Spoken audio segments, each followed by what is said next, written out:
നിങ്ങളുടെ ചോദ്യങ്ങൾക്ക് ബൈബിളിന്റെ ഉത്തരം എന്ന പുസ്തകത്തിൽ നിന്ന് അല്പം മദ്യം ആപത്താണെന്നുണ്ടോ, ആർക്കും അനുഭവിക്കാവുന്ന അത്ഭുതമോ ആത്മരക്ഷ എന്നീ വിഷയങ്ങൾ സംബന്ധിച്ചുള്ള ചോദ്യങ്ങൾക്ക് ലഭിക്കുന്ന മറുപടിയാണ് ഇന്ന് നിങ്ങൾ കേൾക്കുന്നത്. എന്റെ ചില കൂട്ടുകാർ മദ്യവും മയക്കുമരുന്നും രുചിച്ചു നോക്കുന്നതിൽ തെറ്റില്ല എന്ന് പറയുകയുണ്ടായി. അമിതമായ ഉപയോഗമല്ലേ ആപത്ത്? അല്പം ഉപയോഗിച്ചാണ് അമിത ഉപയോഗത്തിൽ അവസാനിക്കുന്നത്. നിത്യാഭ്യാസി ആനയെ എടുക്കുമെന്ന് കേട്ടിട്ടില്ലേ? അതുപോലെ ആദ്യം അല്പം കഴിച്ചും രുചിച്ചുമാണ് പിന്നീട് കഴിക്കലിന്റെയും രുചിക്കലിന്റെയും ആഴമായ ഗർത്തത്തിൽ കിടന്ന് വിഷമിക്കുന്ന സ്ഥിതി ഉണ്ടാകുന്നത്. രുചി നോക്കുന്നതിനെ പറ്റി ബൈബിൾ പറയുന്നത് ആർക്ക് കഷ്ടം, ആർക്ക് സങ്കടം, ആർക്ക് കലഹം, വീഞ്ഞു കുടിച്ചുകൊണ്ട് നേരം വഹിക്കുന്നവർക്കും മദ്യം രുചി നോക്കുന്നവർക്കും പോകുന്നവർക്കും തന്നെ.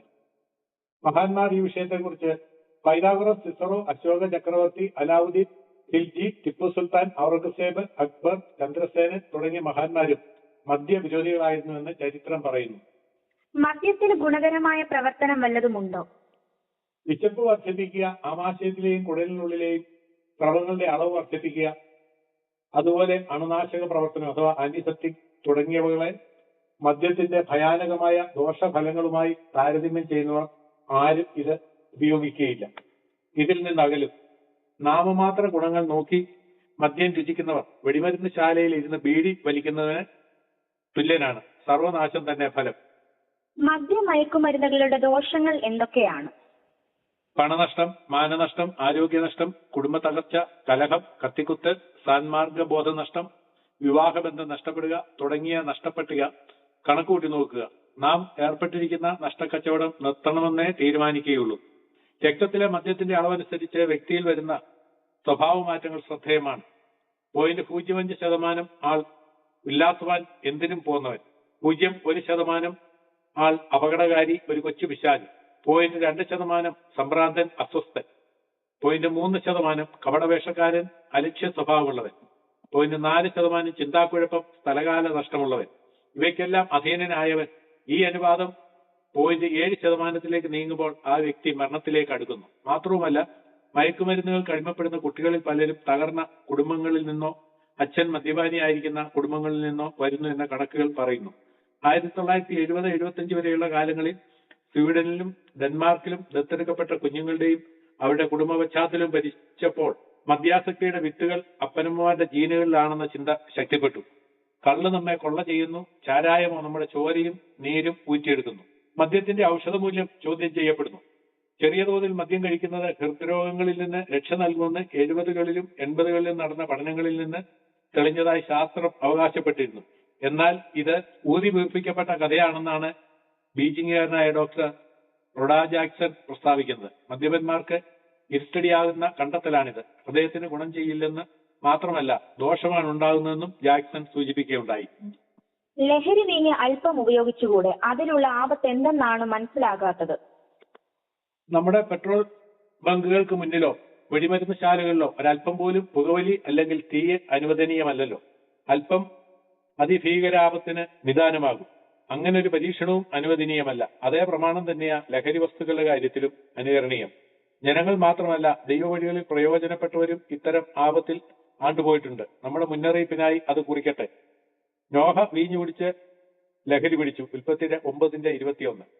ലോത്ത് വീഞ്ഞ് അഥവാ മുന്തിരിച്ചാരായം കുടിച്ചു. ഉൽപ്പത്തി 19:32-33. വീഞ്ഞ്, മുന്തിരി അഥവാ മുന്തിരിച്ചാരായം മഹാസർപ്പത്തിന്റെയും വിഷവും മൂർഖന്റെ കാളകൂടവുമാകുന്നു. ആവർത്തനം 32:35. വീഞ്ഞ് അഥവാ മുന്തിരിച്ചാരായം പരിഹാസിയാകുന്നു. സദൃശവാക്യം 20:1. രാജാക്കന്മാർ വീഞ്ഞ് അഥവാ മുന്തിരിച്ചാരായം കുടിക്കരുത്. സദൃശവാക്യം 31:4. വീഞ്ഞ് അഥവാ മുന്തിരിച്ചാരായം കുടിച്ച് ലഹരി പിടിക്കുന്നവർക്ക് അയ്യോ കഷ്ടം. യെശയ്യാവ് 28:1. ബെൽശസ്സർ വീഞ്ഞു കുടിച്ച് മതിച്ചിരുന്നു. ദാനിയേൽ 5:2. വീഞ്ഞ് അഥവാ മുന്തിരിച്ചാരായം ജനങ്ങളെ ദരിദ്രരാകുന്നു. സദൃശവാക്യം 21:17. വീഞ്ഞ് അഥവാ മുന്തിരിച്ചാരായം കുടിച്ച് മത്തരാകരുതെന്ന് പുതിയ നിയമം കൽപ്പിക്കുന്നു. അതിനാൽ ദുർനടപ്പുണ്ടാകുന്നു. എഫേസ്യർ 5:18.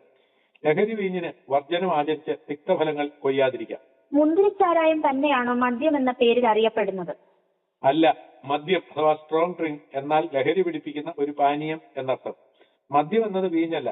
വീഞ്ഞിൽ നിന്നോ ബാർലി അഥവാ യവം, തേന്, ഈന്തപ്പഴം എന്നിവയിൽ നിന്നോ വാറ്റിയെടുക്കുന്ന ലഹരി പാനീയമാണ്. ബാർലിയിൽ നിന്ന് എടുക്കുന്നതാണ് ബിയർ. ബ്രാൻഡിയും സുലഭമാണിന്ന്. ഇങ്ങനെ പല തരത്തിലുള്ള ലഹരി പാനീയങ്ങൾക്കുള്ള പൊതുപേരാണ് മദ്യം.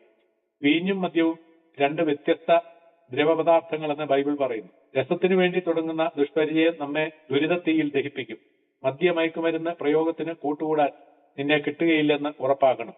ഇല്ലെങ്കിൽ തിക്തഫലങ്ങളുടെ കൂട്ടം കൂടെ പോരുമെന്ന് സദൃശവാക്യം 23 29 മുതൽ 35 വരെ വാക്യങ്ങളിൽ പറയുന്നു.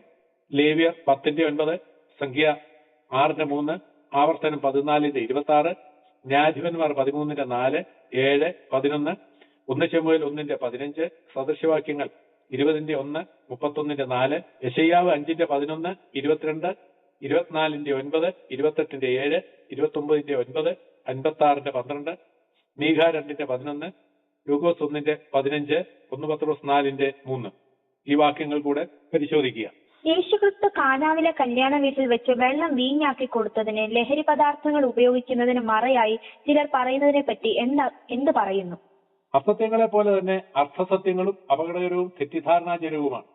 യേശുക്രിസ്തുവിന്റെ പഠിപ്പിക്കലുകളിൽ പ്രധാനമായ ഒന്ന് കുടിച്ച് ഉന്മത്തനാകരുതെന്നാണ്. ലൂക്കോസ് 12:45 കർത്താവ് പറഞ്ഞത്, എന്നാൽ ദാസൻ യജമാനൻ അഥവാ കർത്താവ് താമസിച്ചേ വരികയുള്ളൂ എന്ന് ഹൃദയത്തിൽ പറഞ്ഞ് ബാല്യക്കാരെയും ബാല്യക്കാരത്തികളെയും തല്ലുവാനും തിന്നുകുടിച്ച് മതിപ്പാനും തുടങ്ങിയാൽ ദാസൻ നോക്കിയിരിക്കാത്ത നാളിലും അറിയാത്ത നാഴികയിലും ആ ദാസന്റെ യജമാനൻ വന്ന് അവനെ ദണ്ഡിപ്പിക്കുകയും അവന് അവിശ്വാസികളോടുകൂടെ പങ്ക് കൽപ്പിക്കുകയും ചെയ്യും. കാനാവിലെ കല്യാണം ഒരു യഹൂദ വിവാഹമായിരുന്നു. ഒരാഴ്ച നീണ്ടു നിൽക്കുന്ന വലിയ സന്തോഷത്തിന്റെ അവസരവും. യഹൂദന്മാരുടെ ആചാരപ്രകാരം ഒരു സന്ധ്യയ്ക്ക് വീഞ്ഞ് അത്യാവശ്യ ഘടകമായിരുന്നു. വീഞ്ഞില്ലാതെ സന്തോഷമില്ലെന്നാണ് യഹൂദ റബിമാരുടെ ചൊല്ല്. വീഞ്ഞു കുടിച്ച് ലഹരി പിടിച്ച് മദ്യാസക്തരാകുന്ന രീതി യഹൂദ വിവാഹവേളകളിൽ ഇല്ലായിരുന്നു. കിഴക്കൻ രാജ്യങ്ങളിൽ വീഞ്ഞ് വിവാഹവേളകളിലും നൽകുന്ന പതിവനുസരിച്ചാണ് കാനാവിലെ കല്യാണ വിരുന്നിൽ വീട്ടുടയവൻ വീഞ്ഞ് കരുതിയത്. എന്നാൽ വീഞ്ഞ് തികയാതെ വന്നു. അത് വിവാഹ വീട്ടുകാർക്ക് വലിയ കുറവും അപമാനവുമാണ്. ഇങ്ങനെ ഒരു സാഹചര്യത്തിലാണ് വിവാഹത്തിൽ ക്ഷണിതാവായി വന്ന യേശു പച്ചവെള്ളം വീഞ്ഞാക്കിയത്. അവർക്ക് വീഞ്ഞില്ലെന്ന പരാതി യേശുവിനെ അറിയിച്ചു. അവരുടെ ആവശ്യവേളയിൽ യേശു തക്ക സഹായിയായി. അവരുടെ അപമാനവേളയിൽ യേശു ഉത്തരമായി. നിശ്ചിത സമയം കൊണ്ട് നിശ്ചിത പ്രകൃതി നിയമപ്രകാരം മുന്തിരിവള്ളിയിലെ മുന്തിരിങ്ങയിൽ നടക്കേണ്ട പ്രക്രിയയാണ് ഒറ്റ നിമിഷം കൊണ്ട് യേശുവിന്റെ കൽപ്പനയാൽ സംഭവിച്ചത്. യേശു ദൈവമാണെന്ന് ഇത് തെളിയിക്കുന്നു. പ്രകൃതി നിയമങ്ങൾക്ക് അതീതനാണ് അവൻ. യേശു തന്റെ മഹത്വം വെളിപ്പെടുത്തുവാനും വിവാഹ വീട്ടുകാരുടെ കുറവ് പരിഹരിക്കാനും ആണ് കള്ളം വീഞ്ഞാക്കിയത്. അല്ലാതെ മദ്യപാനികൾക്ക് മദ്യം ഉണ്ടാക്കി കൊടുക്കുക അല്ലായിരുന്നു. അങ്ങനെ ആയിരുന്നെങ്കിൽ ഒരു ഷാപ്പിൽ വെച്ച് യേശു അത് ചെയ്യണമായിരുന്നു. ഇന്ന് ചില വിവാഹ പാർട്ടികളിൽ മദ്യം കഴിച്ച് മത്തരാകുന്ന രീതിയും യഹൂദ വിവാഹ പാർട്ടികളിൽ ഇല്ലായിരുന്നു എന്നോർക്കണം. മദ്യപാനം ഒരു അപമാനമായിട്ടാണ് യഹൂദർ കരുതിയിരുന്നത്. മാത്രവുമല്ല 2 ഭാഗം വീഞ്ഞിൽ 3 ഭാഗം വെള്ളം ചേർത്ത് വിവാഹ വേളകളിൽ ഉപയോഗിക്കുന്ന രീതിയാണ് അവർക്ക് ഉണ്ടായിരുന്നത്. മദ്യപാനികൾ ദൈവരാജ്യം അവകാശമാക്കിയില്ലെന്ന് ബൈബിൾ ഖണ്ഡിതമായി പറയുന്നു. ഇത് സംബന്ധിച്ച മറ്റു ചില കാര്യങ്ങൾ കൂടെ നമുക്ക് നോക്കാം. ഇതിന് മാതൃക നമ്മുടെ കർത്താവ് തന്നെയാണ്. വേദനയുടെ തീച്ചുളയിലായപ്പോഴും മയക്കുമരുന്നോ മദ്യമോ ഉപയോഗിക്കാതെ ക്രിസ്തു മാതൃക കാട്ടിത്തന്നു. മാനസികവും ശാരീരികവുമായ പീഡനങ്ങളേറ്റ് തളർന്ന വൻഭാരമുള്ള കുരിശുമേന്തി വീണും എഴുന്നേറ്റും പോയപ്പോൾ അസഹനീയ ദാഹം ഭരിച്ചിരുന്നു. കണ്ടിവെണ്ണ കലർത്തിയ വീഞ്ഞ് കർത്താവിന് കൊടുത്തു. അവനോ വാങ്ങിയില്ല. സാധാരണ ക്രൂശിൽ കിടക്കുന്നവരുടെ വേദന ദൈർഘ്യവും ആഴവുമേറിയതാണ്. ദിവസങ്ങളോളം വേദന അനുഭവിച്ചാണ് മരിക്കാറുള്ളത്. യെരുശലേമിലെ ചില കുലീന സ്ത്രീകൾ ചേർന്ന് ക്രൂശിക്കപ്പെടുന്നവർക്ക് വേദന അറിയാതിരിക്കുവാനുള്ള ഒരു പ്രത്യേകതരം ഗാഢ വീഞ്ഞ് നൽകി പോന്നു. യേശു അത് വാങ്ങി കുടിക്കാതിരുന്നാൽ അവർ അവിടുത്തെ പരിഹസിച്ചിരിക്കാം. എന്നാൽ നമുക്ക് അവിടുത്തെ പുകഴ്ത്താം. കാരണം വീഞ്ഞു കുടിച്ച് വേദന അറിയാതെ അല്ല യേശുക്രിസ്തു മാനവ പാപത്തിനു വേണ്ടി മരണം വരിച്ചത്. പ്രശ്ന നൂലാമാലകളുടെ നടുവിൽ ഭീരുവായി മദ്യത്തിന് അടിമയാകാതെ ധൈര്യവാനായി ദൈവാശ്രയത്തിന് ഉടമയാകണം. മർക്കോസ് 15:23, മത്തായി 27:34. ഈ മഹാവിപത്തിൽ നിന്നും എങ്ങനെ രക്ഷപ്പെടാം? മയക്കുമരുന്നിന് അടിമകൾ ഒരു ഡോക്ടറുടെ ചികിത്സയ്ക്ക് വിധേയപ്പെടുന്നത് നല്ലതാണ്. മദ്യത്തിന്റെയും മയക്കുമരുന്നിന്റെയും പിടിയിൽ നിന്ന് രക്ഷപ്പെട്ടു കഴിഞ്ഞാൽ കൃത്രിമമായി തലച്ചോറിനെയും മനസ്സിനെയും ഹൃദയത്തെയും ഒക്കെ മന്ദീഭവിപ്പിക്കുന്ന അവസ്ഥയ്ക്ക് പകരമായി മറ്റൊന്ന് ആവശ്യമാണ്. മനുഷ്യന്റെ ശരീരാത്മദേഹികൾക്ക് വ്യത്യാസവും രൂപാന്തരവും നൽകുന്ന അത്ഭുത പുരുഷനാണ് യേശുക്രിസ്തു. യേശു പറയുന്നു, ഞാൻ നിങ്ങൾക്ക് സ്വാതന്ത്ര്യം വരുത്തിയാൽ നിങ്ങൾ സാക്ഷാൽ സ്വതന്ത്രരാകും.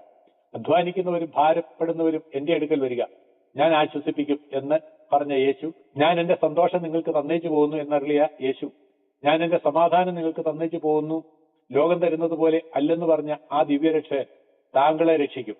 നിരവധി മയക്കുമരുന്നിന് അടിമകളെ കർത്താവ് വിടുവിച്ചിട്ടുണ്ട്. കർത്താവ് നിങ്ങളുടെ ഹൃദയത്തിലും മനസ്സിലും ചിന്തയിലും വാഴുവാനും വസിക്കുവാനും മനസ്സുള്ളവനാണ്. താങ്കൾക്ക് മനസ്സുണ്ടോ? ഉണ്ടെങ്കിൽ കർത്താവ് തരുന്ന സന്തോഷവും സമാധാനവും നിങ്ങളുടെ ലഹരിയായിരിക്കും. ഇപ്പോൾ തന്നെ തെറ്റുകളെ ഉപേക്ഷിക്കുവാൻ തീരുമാനിക്കുക. യേശുവിനെ ഹൃദയത്തിൽ സ്വീകരിക്കുക. സമാധാനവും സുബോധവുമുള്ള ജീവിതം തുടങ്ങുക.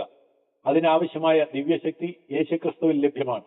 ആ ശക്തിയാൽ സന്തോഷവും സമാധാനവും ലഹരിയാക്കി തീർത്ത ലക്ഷോപലക്ഷങ്ങൾ ഇന്നും ഭൂമുഖത്തുണ്ട്. പുകവലിക്കാർക്ക് ലോകാരോഗ്യ സംഘടനയിൽ ജോലിക്ക് വിലക്ക് എന്നൊരു വാർത്ത വായിക്കാനിടയായി. ന്യൂയോർക്ക്, പുകവലിക്കാർ ജാഗ്രത. യുഎന്നിന്റെ ലോകാരോഗ്യ സംഘടന അഥവാ വേൾഡ് ഹെൽത്ത് ഓർഗനൈസേഷനിൽ ജോലിക്ക് ശ്രമിക്കുന്നവർക്ക് നിരോധനം ഏർപ്പെടുത്തിയിരിക്കുന്നു. ഇപ്പോൾ ജോലി ചെയ്തു വരുന്ന പുകവലിക്കാരെ വിലക്കില്ല. പുകവലി നിർത്തുവാൻ പ്രേരണ ചെലുത്തുമെന്ന് മാത്രം. വർഷം തോറും 1/2 കോടി ആളുകളുടെ മരണത്തിന് പുകവലി കാരണമാകുമെന്നാണ് കണക്ക്. $2000 കോടി പുകവലിക്കാരുടെ ചികിത്സയ്ക്കായി ചെലവാക്കുന്നുണ്ടത്രേ. മദ്യപാനി ദൈവരാജ്യം അവകാശമാക്കുകയില്ലെന്ന് കർത്താവ് പറഞ്ഞു. ചിലപ്പോൾ ഒരു വഴി മനുഷ്യന് ചൊവ്വായി തോന്നുന്നു, അതിന്റെ അവസാനമോ മരണവഴികളത്രേ എന്ന് ബൈബിൾ പറയുന്നു. സദൃശവാക്യങ്ങൾ 16:25. അടുത്തതായി, ആർക്കും അനുഭവിക്കാവുന്ന അത്ഭുതമോ ആത്മരക്ഷ എന്ന വിഷയത്തെ സംബന്ധിച്ചുള്ള ചില സംശയങ്ങളാണ് ചർച്ച ചെയ്യുന്നത്. ചരിത്രത്തിലുടനീളം യേശുക്രിസ്തു നിസ്തുല്യനായി നിലകൊള്ളുവാൻ ക്രിസ്തു ചെയ്ത അത്ഭുതങ്ങളാണോ കാരണം? ചരിത്രപുരുഷനായ ക്രിസ്തുവിനെ നിസ്തുല്യനാക്കി തീർക്കുന്ന പല കാര്യങ്ങളും തന്റെ ജനനം, ജീവിതം, മരണം, ഉയർത്തെഴുന്നേൽപ്പ്, സ്വർഗാരോഹണം, വീണ്ടും വരവ് എന്നീ സത്യങ്ങളുമായി ബന്ധപ്പെട്ട് കിടക്കുന്നു. ക്രിസ്തു ചെയ്ത അടയാളങ്ങളും അത്ഭുതങ്ങളും തന്റെ നിസ്തുല്യതയ്ക്ക് മാറ്റുകൂട്ടുന്നു. 3 യോഹന്നാൻ 2:11. ലോകത്തിൽ എത്രയോ അത്ഭുതങ്ങളും അടയാളങ്ങളും നടക്കുന്നുണ്ട്. ക്രിസ്തു ചെയ്ത അത്ഭുതങ്ങൾക്ക് എന്താണ് ഇത്ര പ്രത്യേകത? ക്രിസ്തുവിന്റെ അത്ഭുതങ്ങൾ നിസ്തുല്യങ്ങളായിരുന്നു. മരിച്ചവരെ ഉയർപ്പിച്ചു, കാറ്റിനെയും കടലിനെയും ശാന്തമാക്കി, കുഷ്ഠരോഗികളെ സൗഖ്യമാക്കി, കുരുടന്മാർക്ക് കാഴ്ച നൽകി, കടലിനു മീതെ പരവതാനിക്ക് മുകളിൽ എന്ന പോലെ നടന്നു നീങ്ങി, പച്ചവെള്ളത്തെ മുന്തിരിച്ചാറാക്കി മാറ്റി, ക്രിസ്തു തന്നെ മരിച്ചിട്ട് ഉയർത്തെഴുന്നേറ്റു എന്നിങ്ങനെ ക്രിസ്തു ചെയ്ത അത്ഭുതങ്ങൾ അന്നും ഇന്നും ആരെയും അത്ഭുതപ്പെടുത്തുന്നവകളാകുന്നു.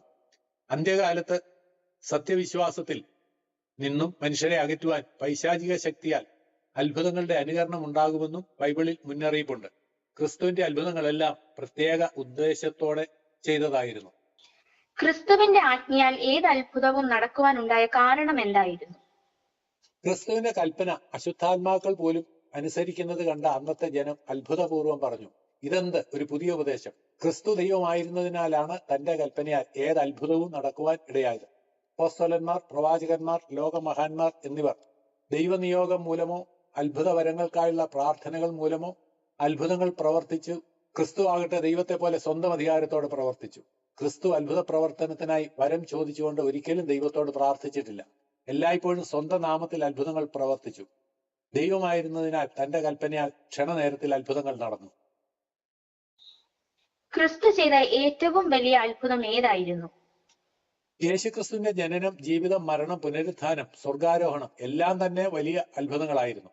ഏത് കാലത്തെയും മനുഷ്യരുടെ വ്യക്തി ജീവിതങ്ങളിൽ ക്രിസ്തു വരുത്തുന്ന രൂപാന്തരമാണ് ഏറ്റവും വലിയ അത്ഭുതം. ഒരുവൻ ക്രിസ്തുവിലായാൽ അവൻ പുതിയ സൃഷ്ടിയാകുന്നു. പഴയത് കഴിഞ്ഞുപോയി എന്നാണ് ബൈബിൾ പറയുന്നത്.